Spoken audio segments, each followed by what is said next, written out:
ma vie, jusqu'à maintenant en tout cas, ça a été toujours un tout petit peu des petits bouts de rêve que j'ai toujours voulu atteindre. Et heureusement que j'ai donné tout ce que je pouvais pour y arriver en fait.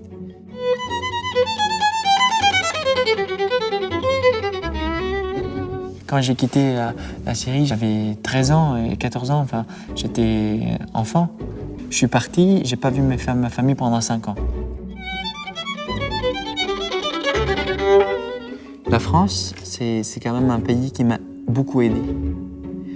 Et j'ai jamais vu quand même depuis que je suis arrivé en fait, partout où j'allais, les gens, ils m'aidaient. Et je trouve ça quand même fou.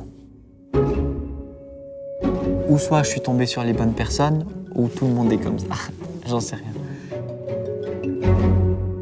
La Fondation de France aussi, c'est une des fées qui m'a beaucoup aidé. Oui.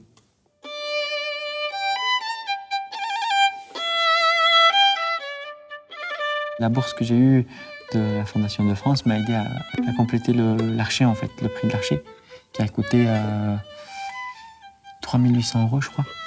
Voilà. Donc c'était un peu beaucoup.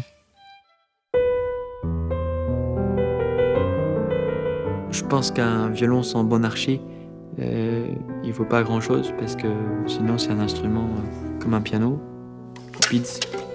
On peut pas faire des liaisons, on peut pas avoir de la vocalité, on peut pas avoir du legato, on peut pas avoir du phrasé.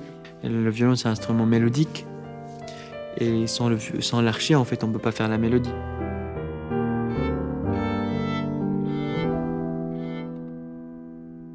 Cette photo-là, c'est dans notre cuisine à Damas, où j'adorais en fait travailler dans la cuisine. C'était le moment, parce que ça résonnait beaucoup. Et moi, j'adorais, j'avais l'impression d'avoir un Stradivarius à ce moment-là. Donc j'aimais beaucoup en fait.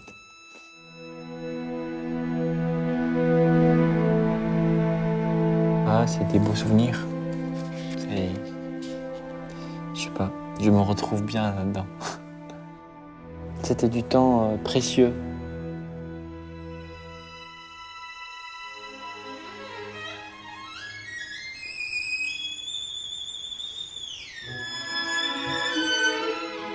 La musique, ça se partage. La musique, c'est très important, surtout en ce moment.